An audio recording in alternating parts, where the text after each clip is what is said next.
아담 오늘 마지막입니다. 아담. 마지막이 뭐 화염검으로 끝나거든요. 화염검. 무슨 중국 무술 영화 제목 같은데, 그죠? 화염검을 통과하는. 예. 그래서 아담 그리고 나다 5번째 시간입니다. 예. 우리 한번 다 같이 읽어볼까요? 시작. 아담에게 이르시되 내가 내 말을 듣고 내가 너더러 먹지 말라 한 나무 실과를 먹었은즉 땅은 너로 인하여 저주를 받고 너는 종신토록 수고하여 그 소산을 먹으리라. 땅이 내게 가시덤불과 엉겅퀴를 낼 것이라. 너의 먹을 것은 밭의 채소인즉 네가 얼굴에 땀이 흘려야 식물을 먹고 필경은 흙으로 돌아가리니 그 속에서 내가 취함을 입었음이라. 너는 흙이니 흙으로 돌아갈 것이라 하시니라. 우리 한 1분 정도로 묵상으로 기도하는 시간 갖기로 합니다. 그 하나님께서 그 우리를 찾아오셨다는 거죠, 그죠? 예, 이게 이제 시작이 그렇게 된 거죠. 우리를 찾아오셨다. 그래서 내가 어떤 상태에서 하나님을 만나느냐가 중요한 게 아니에요. 하나님이 어떤 마음으로 오셨느냐가 중요하지. 그죠? 하나님 오셨는데 내가 어떤 상태에 있다가 그게 그렇게 중요한 게 아닙니다. 하나님 이미 뭐 알고 계셨는데 뭐, 그죠? 네, 다 알고 계신데 문제는 하나님이 어떤 마음으로 나에게 오셨느냐가 중요한 거죠. 근데 그거를 모르면 우리가 때로는 악한 것을 선하다 그러고 선한 걸 악하다 그러고 복을 저주라 그러고 구원을 심판이라고 우리가 볼 수 있는 거죠. 그래서 하나님이 어떤 마음으로 우리를 찾아오셨느냐, 그게 더 중요한 겁니다. 하여튼 모든 포커스를 나의 어떠함에서 그분의 어떠함으로 돌리는 게 복음의 길입니다. 그래서 그분의 어떠함을, 그분을 아는 일이지 내가 어떻게 살아가냐는 문제가 아니에요. 그렇죠? 그래서 그분이 어떤 뜻을 가지고 계시다. 그러면 그 뜻이 만약에 뭐 우리에게 복을 주시기 위하여, 우리를 용서하시고 우리를 구원하시기 위하여 뜻을 가지고 계신데, 그 뜻을 가지고 계시면은 그분이 어떤 말씀을 하시더라도, 그죠? 그 말씀을 듣는 사람의 어떤 느낌대로 되는 게 아니라 그 뜻을 가진 그분의 뜻대로 되어지죠. 그렇죠? 내가 이분이 나에게 좀 저주하고 있구나라고 해도 그분이 저주를 생각하지 않으시고 말씀하시면, 그러니까 저주하려고 말씀하시는 게 아니라 징계를 하려고 말씀하시는 것이 아니라 이를 구원하려고 하시는 말씀이 듣는 사람이 이거 나에게 저주를 내리시고 나에게 징계를 하고 계시구나라고 받아들인다 할지라도 결과는 어떻게 될 것이냐, 결국 그것을 주시는 하나님의 뜻대로 되는 거죠. 그죠? 우리가 어떻게 받아들이느냐 인식이 있지 아니하고 그것을 주시는, 은혜를 주시는 그분의 의도대로 되어지는 겁니다. 그렇죠? 지금 인식의 상황은 어때요? 굉장히 징계고 심판이죠.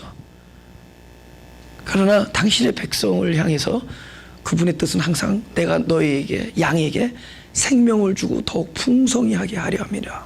아멘. 생명에 관한 문제예요. 살리시겠다는 건데. 그렇죠? 살리시겠다는 것이고 더욱더 그 생명을 풍성하게 하시겠다는 겁니다. 그렇죠? 그래서 우리 지난주에도 했지만 그 아내에게는 그 잉태하는 고통을 주지만, 잉태하는 고통을 뭐 저주를 받아들이면 저주일 수도 있겠죠, 본인에게는. 그러나 하나님은 그에게 어떤 걸 주냐, 진리를 낳고 새 생명을 낳게 해주는 영적 해산의 거룩한 고통을 예언한 겁니다. 생명을 낳는 일이에요. 영적 산고를 얘기하는 거죠. 그렇죠? 영적 해산의 고통을 얘기합니다. 결국 그 영적인 생명을 낳고 살아가는 그 나라의, 하늘나라에서는 어떤 일이 벌어지느냐, 우리는 남편을 사랑하고 남편은 아내를 다스린다. 그리스도가 우리 생명의 주인이 되시고 우리를 다스리시고 우리는 끊임없이 주님을 사랑하는 가장 이상적인 하늘적 생명의 차원을 예언하시는 겁니다. 그 다음에 남편에게도 네가 아내의 말을 들어서 땅이 저주를 얻었다. 그죠? 여러분, 원래 흙으로 지었다라는 것은 결국 이제 땅이죠. 그 땅. 우리 예수님께서 그 땅에 쓰셨다 그랬잖아요. 글을. 그러니까 무엇을 썼느냐가 아니라 어디다 썼느냐를 포커스해야 돼요. 돌에 쓰셨던, 하나님께서 시내산에서 돌에 쓰셨던 쓰셔서 모세에게 주셨던 그분께서 이제는 육신을 입고 오셔서 이제는 땅에 쓰는 겁니다. 곧 흙으로 지은 사람의 마음에 법을 새기는 거예요. 그렇죠? 내가 네 마음과 내 생각에 법을 기록하리니 너는 나의 백성이 되겠고 나는 너의 여호와가 됨이니라. 전에는 돌에 새긴 법은 네가 그것을 지키면 너는 나의 백성이 되라. 너희가 내 언약을 잘 듣고 지키면 이죠. 근데 에레미야를 통해서 새 언약은 지키면 이게 빠져요. 내가 기록하리니 너는 나의 백성이 되고 난 너의 여호와가 됨이라. 다르죠. 왜냐하면 그때부터는 법이 법을 성취할 겁니다. 전에는 우리가 법을 읽고 성취해야 되는 무거운 짐이 있었는데 이제는 법이 스스로 그 일을 완성하세요. 그래서 우리 안에 법이 오셨다는 것은, 성령의 법이 오셨다는 것은 그 법을 완성하기 위해서 오신 겁니다. 땅에서, 하늘에서 이루어진 것이 땅에서도 이루어지기 위하여. 그렇죠? 예. 그래서 이 부단히 성경에서는 흙으로 지었다라는 얘기를 강조하죠. 창세기에서. 왜냐하면 흙은 흙으로 들어가지만, 우리는 흙으로 지었지만 흙으로 돌아가는 흙이 있고, 이 흙에 생명의 씨앗이 뿌려지고 농부에 열심히 깃들여지면은 그 흙은 열매를 맺는 밭이 되는 거죠. 그래서 우리를 결국은 동산으로 만들기 위하여 흙으로 지는 겁니다. 그러나 나중에 흙은 흙으로 돌아가고 동산이 되어진 흙은 영생하는 겁니다. 생명을 받아서. 그때부터는 영원한 생명이 되는 거죠. 어떤 생명이죠? 생명을 산출하는 생명이 돼요. 흙으로 지었지만은 생명을, 열매를 맺는 흙이 되는 거죠. 곧 밭이 되는 거죠. 그래서 그 시작이 동산인 겁니다. 우리의 마음 동산에서부터 시작해요. 근데 우리의 마음 동산이 하나님께서 어떤 특별한 일을, 조치를 취하지 아니하면은 영생을 누릴 수가 없습니다. 그 동산으로는 안 돼요. 율법의 의일은 성취할 수 있을지 모르지만 존재적인 영생의 거듭남은 오로지 어떤 일이 일어나야 돼요. 3장 마지막에 그 일을 예언해 주십니다. 하나님께서 3장 24절에 그 일을 예언해 주시는 거예요. 어떤 일이 일어나야 되는 겁니다. 그래서 이 말씀하는 거예요. 야, 네 아내의 말을 듣고, 그죠? 땅이 저주로, 그러니까 네 땅, 우리 마음 땅, 그러니까 소위 우리 육체는 결국 저주 안에 놓인다. 그러면 예를 들면 이랬잖아요. 그 어떤 아버지가, 그죠? 늘 아버지가 네가 내 말만 잘 들으면 모든 것이 순조롭게 잘 될 것이다. 근데 그게 아버지의 말을 안 듣고 길거리에 사기꾼의 말을 들은 거죠. 사기꾼의 말이 더 그럴듯하거든요. 그러니까 그럼 가서 뭐라 했어요?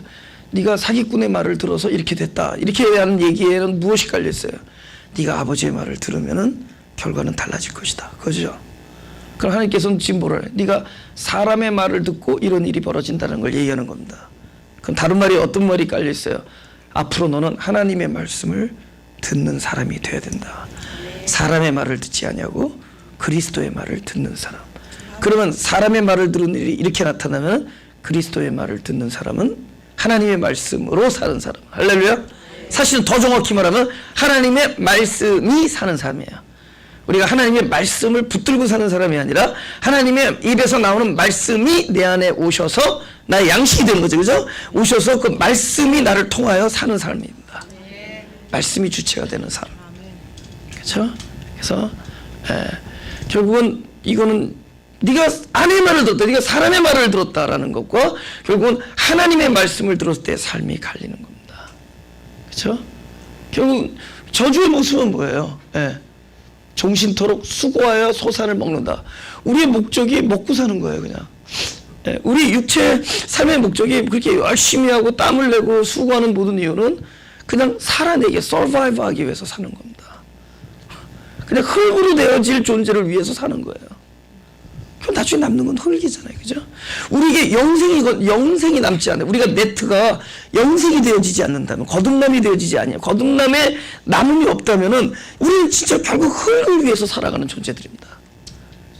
그렇죠? 흙을 위해서. 땅이 네게 가시덤불과 엉겅퀴를 낼 것이다. 뭐 하는 거냐? 이거 마태복음 13장에 보겠습니다. 22절에 보면.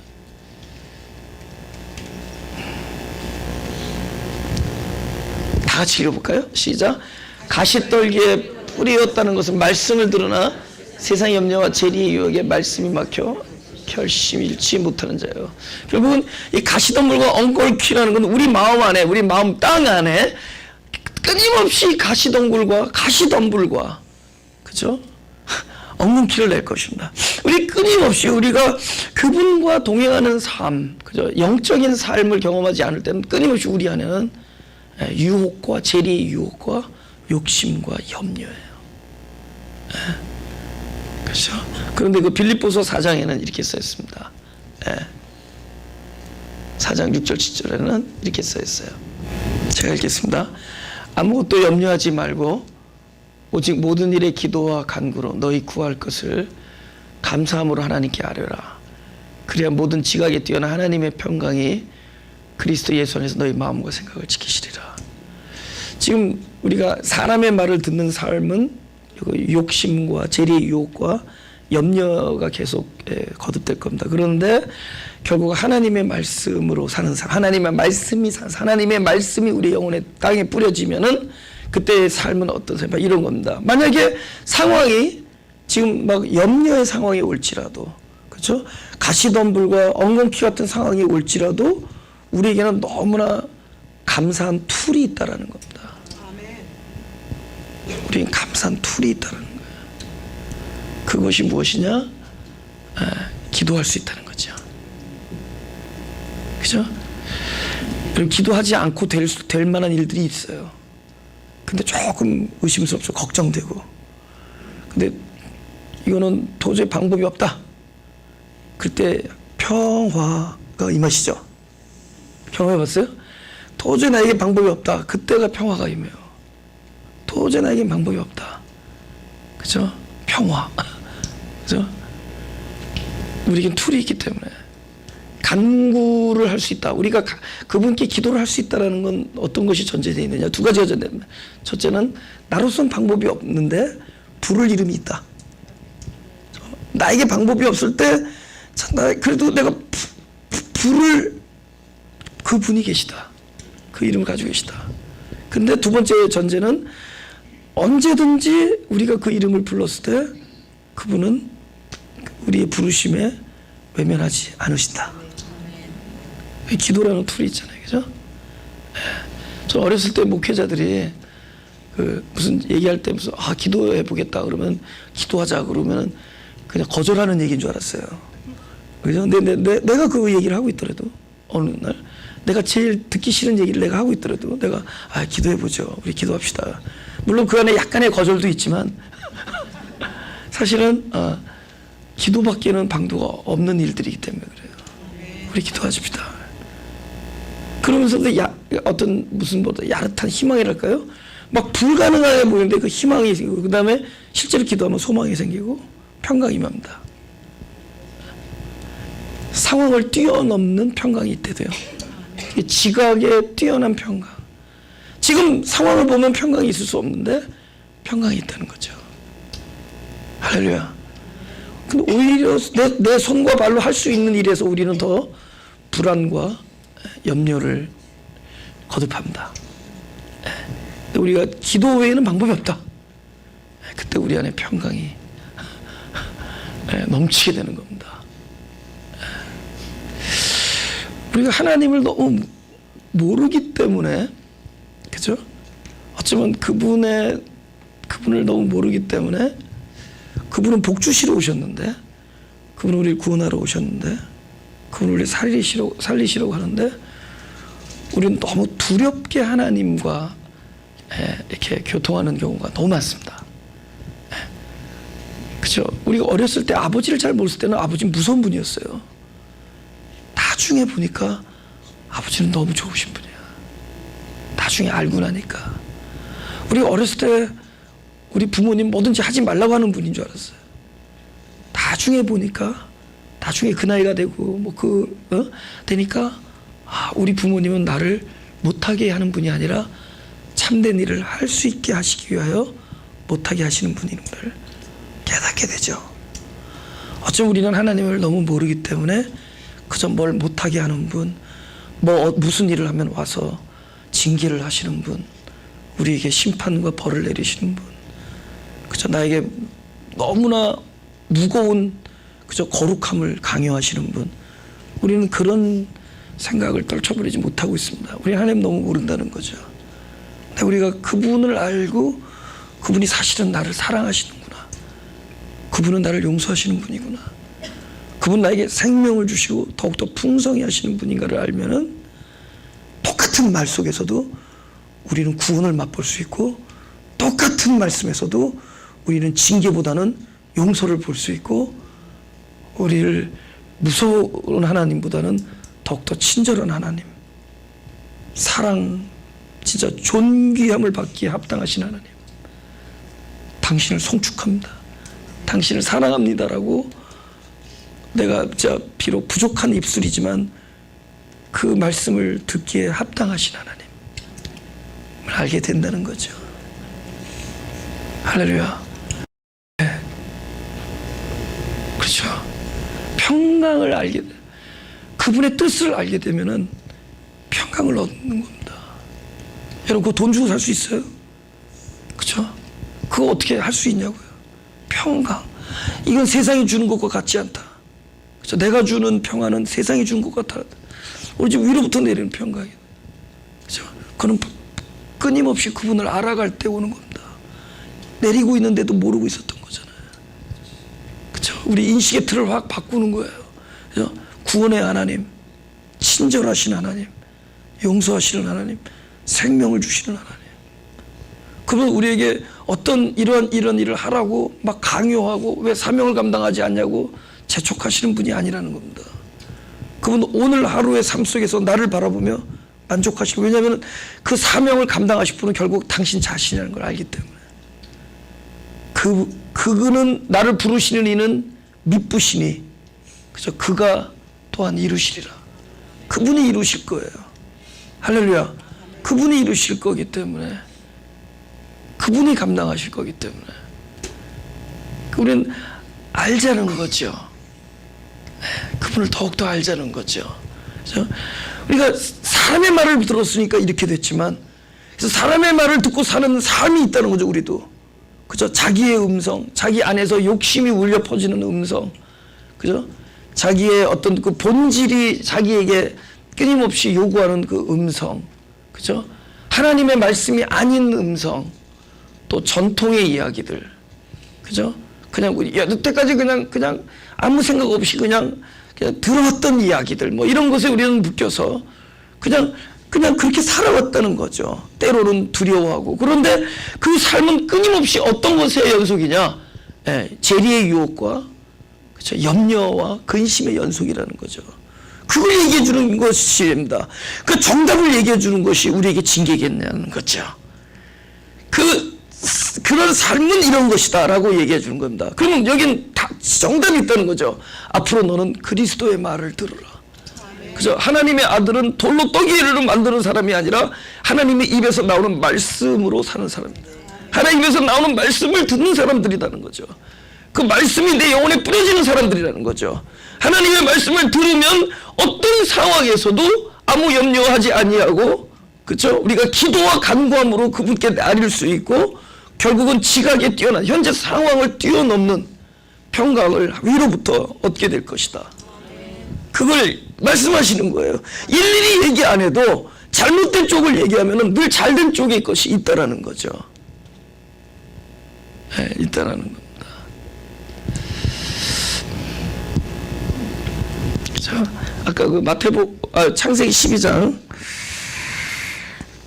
2절에서 3절, 아내의 말을 듣고 이 땅은 저주, 우리의 마음 땅은 결국은 염려하는 삶으로 전락하고, 그저 늘 남에게 살려주기 위한 삶이 아니라 그냥 자기가 살아가기 위해서 땀을 흘리고 수고해야 되는 삶인데, 결국 그게 저주라는 건데, 하나님의 말씀을 듣는 삶은, 사실은 하나님의 말씀도 우리의 노력으로 듣는 게 아닙니다.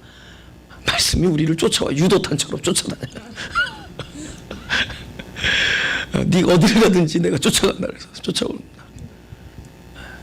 우리는 잡힌 사람이에요. 우리는 생명에 잡힌 사람입니다. 그러니까 그런 삶은, 그죠? 네가 지시한다고 네가 내가 부모와 친척과 본토와 아비집을 떠나, 그죠? 그죠? 내가 지시하는 땅으로 가라. 근데 그 땅은 뭐냐? 결국 또다시 땅의 문제가 나올 때마다 이것은 뭐 팔레스타인이나 어떤 지금 말하는 중동의 어떤 특정한 지역을 거기 가면 막 덥고 그래요. 모래바람에. 그것이 아니라 그 땅은 결국에는 모든 아브라함처럼 그냥 자기의 하나님의 부르심에 입기 합당함이 전혀 갖추어지지 아니한 어떤 사람을 하나님께서 긍휼하심으로 찾아오셔서 그냥 이렇게 불러내시는 겁니다. 어떻게 불러내죠? 내가 이렇게 하겠다는 거죠. 지시하는 땅으로 가라. 결국 그 지시하는 땅은 당신이 하실 일이었던 거예요. 우리의 마음 땅을 하나님이 원하시는 새하늘과 새 땅으로 만드시는 작업이었던 겁니다. 그 축복을 받은 자의 삶은 무엇이냐? 내가 너로 큰 민족을 이루고 복을 주어 내 이름을 창대케 하려니 너는 복의 근원이 될 것이다. 근원이라는 건 뭐죠? 네가 가는 곳마다 전해질 것이라는 거죠. 네가 가지고 있는 것을 남에게 전해줄 것이다. 제가 그 어떤 목회자로서, 그죠? 제가 옛날에 처음에 개척했을 때 굉장히 어려 보였어요. 14년 전에, 그죠? 개척했는데 되게 어려 보였어요. 근데 어떤 분이 오가지고 목회자 없냐는 거예요. 그래서 전대회 했더니 목회자 또 없냐는 거예요. 제 이름이 목치가 아니라 목회자가 저라고요. 그러니까 나 이름을 회자는 줄 알았나 봐. 라세의 목인 줄 알고.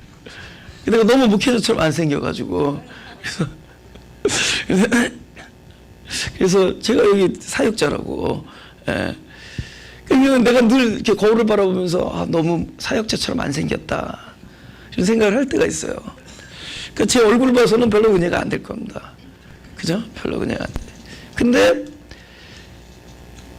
제가 여기서 나와서 설교한다는 얘기는 특별한 깨달음을 가지고 뭐 이렇게 가르치는 자리에서 나오는 게 아니라 저는 어떤 사람으로 오냐면은 끊임없이 하나님의 케어를 받는 사람으로, 끊임없이 하나님의 사랑의 부으심을 경험한 사람으로 여기 나와 있는 거예요. 무슨 얘기인지 아세요? 하나님이 끊임없이 나에게 주신 것을 가지고 이 자리에 쓰는 겁니다. 저는 토요일날 그 벨리에서 빌립보서를 강의할 때는 여러분 강해 그러니까 연구해서 쪼개는 것 같지만 저는 감히 하나님의 말씀을 쪼갤 수 없어요. 내가 쪼개집니다. 내가 쪼개는 게 아니라 근데 그 성경을 막 읽으면은 막 쪼개져요. 그 사랑에 녹아버려요. 그냥 녹은 사랑 가지고 그냥 나가서 함께 있는 거예요. 그러니까 다른데 어떤 성실함이나 꾸준함이나 지속성이나 특별한 어떤 그런 것에 자신할 게 하나도 없어요. 남보다 뛰어나거나 그렇지 않습니다. 오히려 못합니다. 근데 진짜 자랑한다면 하나님이 나를 사랑하신다는 거예요. 내가 자랑한다는 거는 내 자랑을 물론 다 자랑했죠. 그런 나를 자랑하는 것이 아니라 하나님이 나를 얼마나 사랑하신다는 거예요. 나를 용서하시고 나를 사랑하시고 이걸 얘기하겠다는 거예요. 그죠? 제가 매일 묘비 얘기하죠. 나는 묘비를 써달라는 거죠. 거기에 있고 주인을 거기 주어를 내 이름을 빼고 하나님을 써달라는 거예요. 하나님께서 이렇게 하신, 하나님께서 이렇게 한 영혼, 하나님께서 이렇게 베푸른 영혼, 하나님께서 이렇게 기다려준 영혼, 하나님께서 이렇게 떠나지 아니하시고 끊임없이 돌봐준 그 영혼이 여기 누워있다. 난 내 인생의 총정리를 하나님을 주어로 바꾸고 싶은 거예요. 그러니까 받은 거죠. 받은 걸 전하는 거예요. 끊임없이 사랑받는 자로서 나와 있고 끊임없이 용서함과 기다려주심과 용납함을 받는 자로서 이 자리에 있는 거예요. 그러면 그 일은 어떻게 되냐? 여기에 머무르지 않냐고 가는 곳마다 받은 것이 전해진다는 겁니다. 왜냐면 거저 받았기 때문에 거저 주게 되는 거예요. 거저 받기 때문에 늘 그것을 받기 때문에 그것을 예언하는 겁니다. 내가 너에게 복을 주겠다는 약속이에요. 내가 너한테 끊임없이 복을 주기 때문에 그 복은 흘러넘칠 것이다. 그죠? 그러면서 너를 축복하는 자에게 내가 복을 내리고 너를 저주하니 내가 저주하니 땅의 모든 족속이 너를 인하여 복을 얻는다. 하나님의 말씀을 듣는 사람은 너로 인하여 땅이 복을 얻고 사람의 말을 들으면 너라는 마음 땅 자체가 저주를 받고 그 저주의 땅에서는 끊임없이 살기 위하여 땀을 흘려야 된다.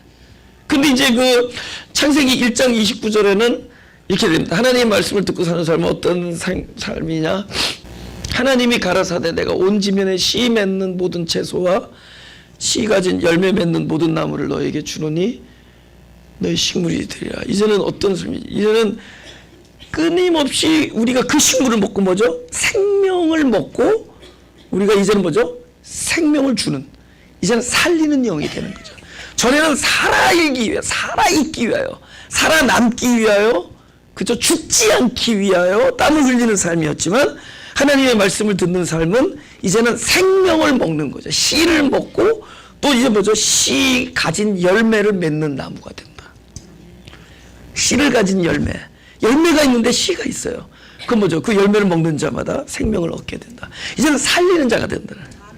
할렐루야. 교회는 살리는 얘기만 있는 겁니다. 그래서 교회는 살리는 이야기만 있는 곳이에요. 막 살리는 이야기. 그래서 창세기 23장 22절 여호와 하나님이 가라사대 보라 이 사람이 선악을 아는 일에 우리 중 하나같이 되었으니 그가 그 손을 들어 생명나무 실과도 따먹고 영생할까 하노라 하시고 여호와 하나님이 에돔 동산에서 그 사람을 내어보내어 그의 근본된 토지를 갈게 하시니라.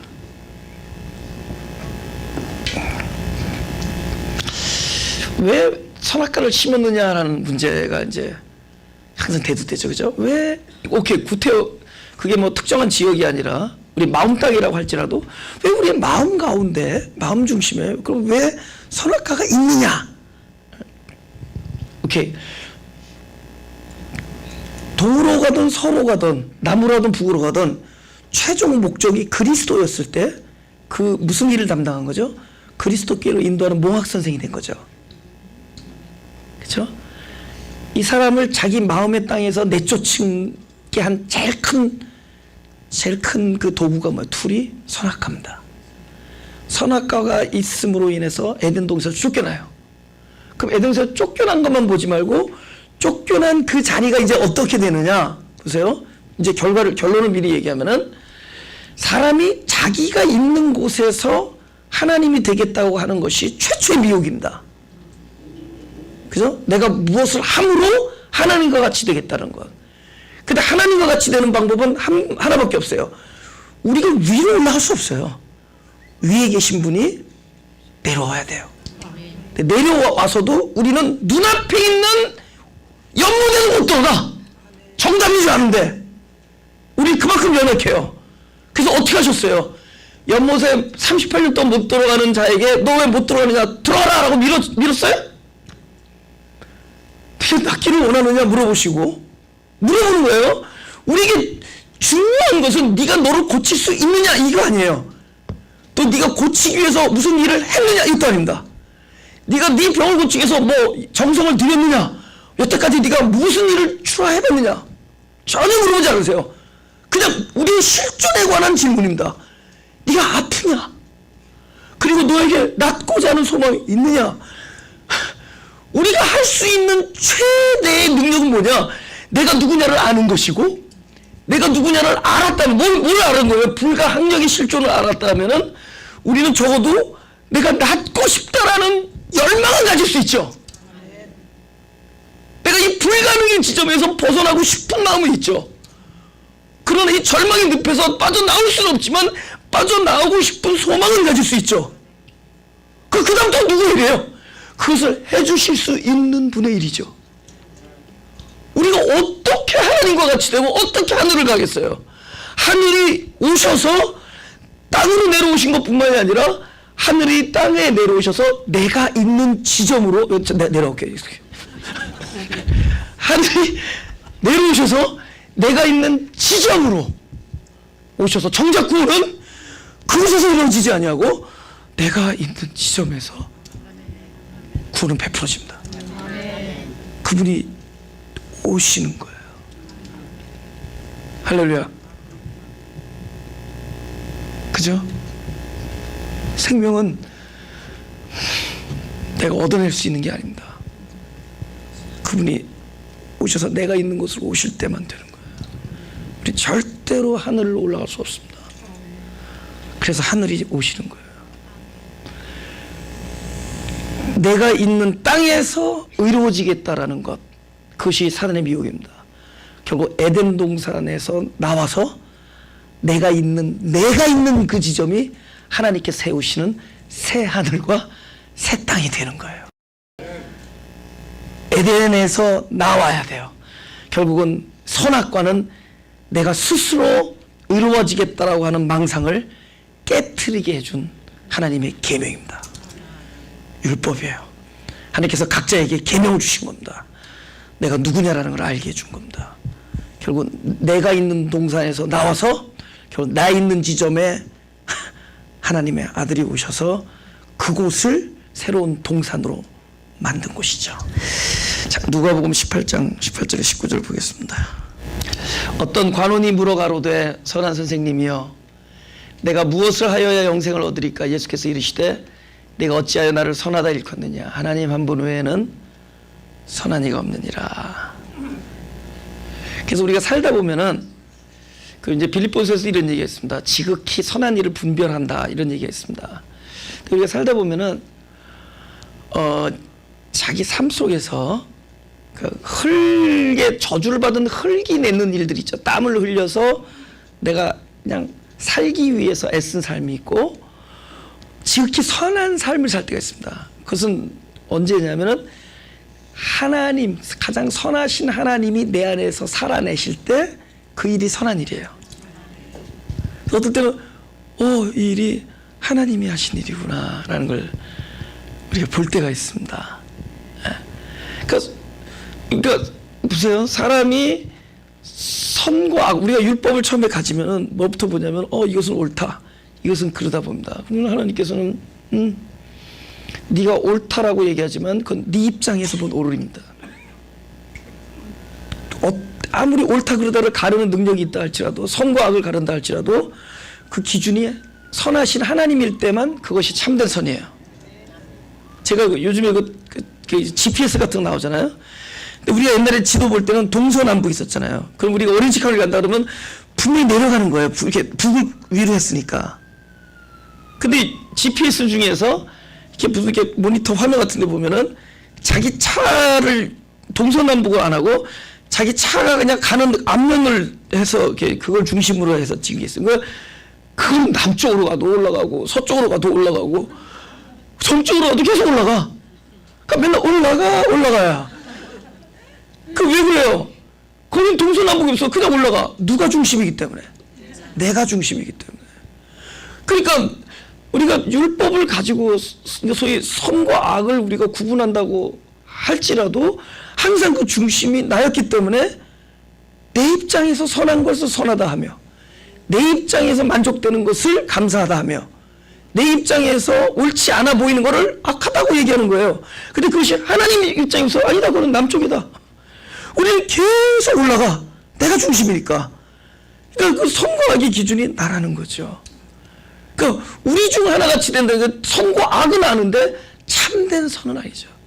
하나님과 같이 된다라는 그 참된 같음은 하나님이 내 안에 오셔서 나의 생명이 될 때만 같음입니다. 내가 의로워져서 의를 닦았다는 그 의는 결국 어떤 같음이냐? 하나님과 대적하는 같음이에요.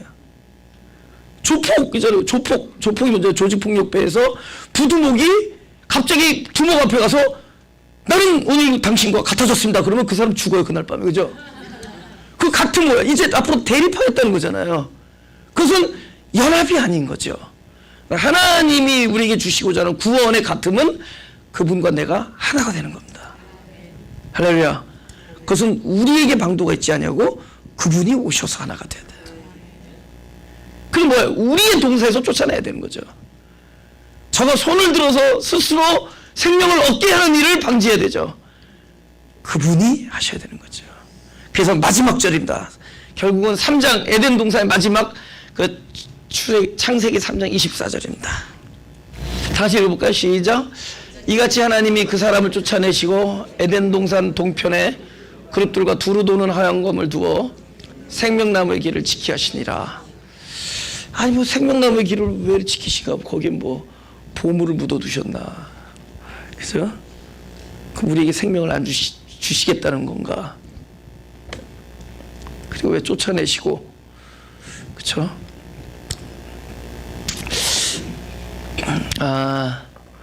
마태복음 3장 11절을 좀 보죠. 나는 옛날 성경이 더 익숙해서 내 침례를 세례라고 읽을게요. 나는 너희를 회개케 하기 위해 물로 세례를 주거니와 내 뒤에 오시는 이는 나보다 능력이 많으시니 나는 그의 신을 들기도 감당치 못하겠노라. 그는 성령과 불로 너에게 세례를 주실 것이요. 이거 좀 누가 얘기한 거죠? 세례요한이 한 거죠, 그죠? 사실은 침례가 더 성경적일 수가 있죠. 왜냐하면 우리가 들어간다는 얘기는 물에 들어가서 함께 장사되어지고 나와서 부활하는 함께의 뜻입니다.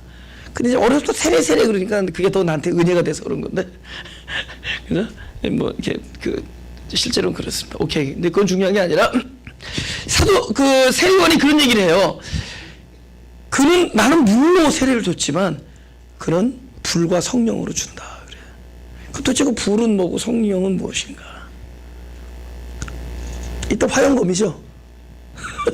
화염이 불이라면은 성령의 검 같은 검 있죠, 그죠? 검. 그러니까 결국은 그 화염검이라는 자체에서 우리가 무엇을 발견할 수 있느냐?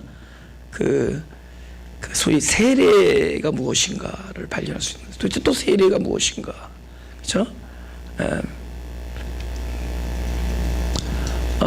창세기 22장 6절에서 7절 보겠습니다. 제가 읽겠습니다. 아브라함이 이에 번제나무를 취하여 그 아들 이삭에게 지우고 자기는 불과 칼을, 또 불과 칼이 나오죠? 불과 검, 불과 칼을 손에 들고 두 사람이 동행하더니 이삭이 그 아비 아브라함에게 말하여 가로되 내 아버지여 하니 그가 가로되 내 아들아 내가 여기 있노라. 이삭이 가로되 불과 나무는 있거니와 번제할 어린 양은 어디 있나이까. 오케이. 결국은 아버지가 불과 칼을 들고, 화염검이죠. 화염검을 들고 지금 막 모리아 산으로 가서 누구를 태우는 거냐?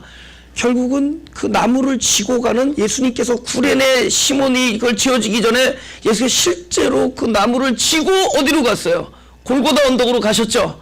십자가의 나무를 지고 골고다 나무를, 이거 완전 그리스도를 예표하는 겁니다. 십자가로 올라가는 그 그리스도를 예표하는 거예요.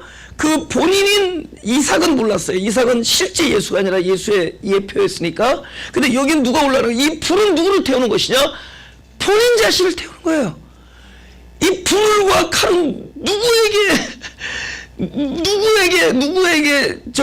이게 손을 댈 것이냐면 바로 어린 양이신, 그죠?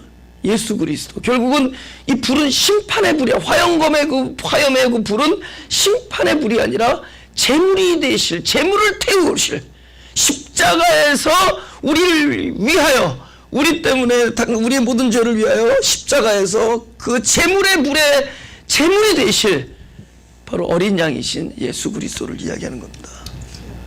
예수 그리스도가 당하실 십자가의 일이 곧 화염검의 일입니다. 그죠? 결국 화염검에서 그 불은 곧 제단의 불이 되어지는, 제단의 제물을 태우는 그 불이에요.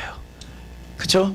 결국은 그 불에서 그 제물이 되어서 돌아가시고 부활하셔서 우리 안에 성령으로 오셔서, 할렐루야, 우리 안에 말씀이 되어 주셔서, 그렇죠? 결국은 십자가에서 돌아가신 사건으로 중단되지 아니하고 십자가에서 돌아가셔서 부활하셔서 결국은 죽은 자들에게 찾아오셔서 죽은 자들 안에서 생명이 되어 주시는, 부활이 일어나서, 그죠? 곧 우리 안에서 생명으로 살아가시는, 곧 하나님이 육신으로 예수로 계시다가 육신으로 계신 분이 우리 안에 그분의 영으로 오셔서, 성령으로 오셔서 우리의 생명의 주인이 되어 주시는 참된 영적 세례. 할렐루야. 화염검은 결국 당신이 당할, 결국 우리를 구원해 주셔서 에덴에서 우리 스스로의 마음밭에서 쫓아내서 우리 지점까지 오시는 십자가의 길을 스스로 우리에게 예언해 주시는 겁니다. 십자가에서 불로 태워 주실 예수 그리스도가 제물이 되어 주셔서 결국 우리 안에 검으로 오셔서, 성령으로 오셔서 결국 말씀의 검이 되어 주시고, 그죠? 결국은 우리가 늘 말씀할 때 빛, 말씀, 그죠? 떡, 그죠? 그 다음에 성령, 다 누구에 관한 all about, 이게 또 누구예요? 그리스도죠. 할렐루야. 그렇죠? 그분은 우리에게 결국은 참된 영적 세례를 해주시겠다는 말씀입니다. 결국은 징계의 모습을 띄었지만은 그분에선 무엇을 약속하시는 것이냐? 결국은 십자가를 통과해서 하늘이 우리 안에 와주시겠다는 겁니다. 자, 십자가를 통과해서 하늘이 우리에게 와주시는. 그럼 우리가 할 수 있는 것은 무엇이냐? 우리는 이 구원에 대해서 내가 손과 발이 할 수 있는 것은 아무것도 없습니다. 이 구원에 대해서만큼 우리가 할 수 있는 게 아무것도 없어요. 우리는 능력이 없어요. 우리는 선과 악을 구분할 능력도 없습니다. 왜냐하면 늘 우리는 그 자리에 내가 있기 때문에. 근데 그러나 우리가 할 수 있는 것이 무엇이냐? 나를 찾아오시는 하나님의 약속을 받은 자이기 때문에 우리는 언제든지 찾아오심에 대한 열망을 가질 수 있습니다. 우리는 내가 있는 자리에서 그분의 이름을 부를 수가 있습니다. 당신이 찾아오십시오. 당신이 아담에게 찾아오시고, 그죠? 많은 죄라는 것은 본인의 실상이 그대로 정직하게 드러나는 게 죄입니다. 내가 누구냐라는 것이 드러나는 게 죄예요. 그 나라는 존재가 드러난 나의 흑암과 혼돈과 공허의 나의 실존이 들어간 그 불가항력의 지점에, 그죠? 화영검의 그 아픔, 십자가의 고통을 뚫고 찾아오셔서 하늘나라를 우리 안에서 세워주시는 하나님이시여, 주 예수 그리스도시여, 나의 이 지점, 난 지금 눈앞에 지금 저 안에 들어가면은 하나님의 뜻을, 하나님을 기쁘게 한다는 것을 알고는 있지만, 알면서도 그 안에 들어가지 못해 38년을 알면서도 그 일을 할 수 없는 나는 불가능한 죄인입니다. 나를 불쌍히 여겨주시고 나에게 긍휼을 베푸사 아담을 찾아오셨고 야곱을 찾아오셨고 많은 영혼들을 찾아오신 화영검의 십자가의 고통을 뚫고 제물이 되어주셔서 부활하신 영으로 우리에게 찾아주신 그리스도시여, 나에게 찾아오셔서 지각에 뛰어난 평강을 허락하여 주옵소서.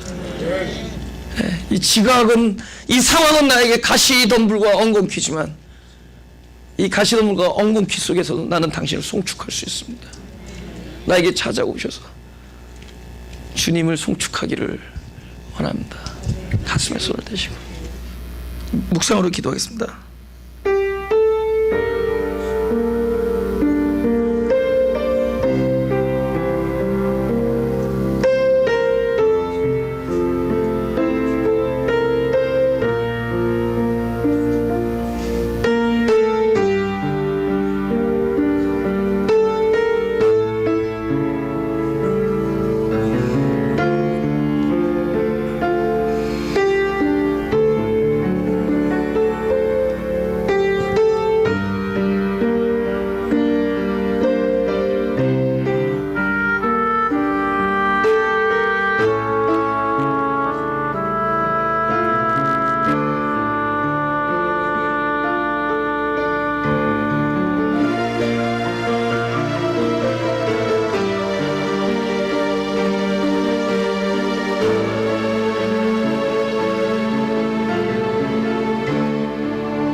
기도했습니다. 하나님께서 우리를 이렇게 사랑하셔서 친히 육신이 되셔서 영원에서 시공으로, 하늘에서 땅으로, 그 하늘나라에서 이 죄인의 자리까지 친히 찾아오신 은혜를 감사합니다.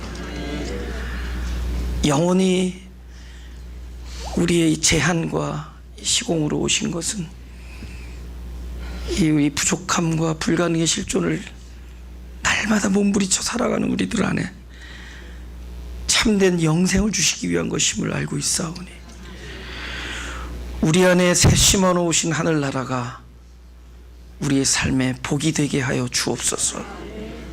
그것을 누리는 자들이 되게 하시고 그것을 나누는 자들이 되게 하여 주옵소서. 모든 염려와 모든 상황 속에서도 오히려 하나님의 말씀을 들을 때마다 지각에 뛰어난 평강이 넘치게 하시고, 오히려 넘치는 평강이 사람들에게 복의 근원이 되게 하여 주옵소서. 하나님께서 내게 주신 모든 것들이 사람을 살리는 일이 되게 하시고 사람을 사랑하는 일들이 되게 하여 주옵소서. 무엇이 옳다 그르다의 선악의 논리에서 벗어나 사람을 사랑하고 살려주는 생명나무의 삶을 살 수 있게 하여 주옵소서. 늘 당신을 송축하며 당신을 감사하며 영광을 돌리는 놀라운 축복되는 삶을 소망하며 예수 그리스도 이름으로 기도드렸사옵나이다.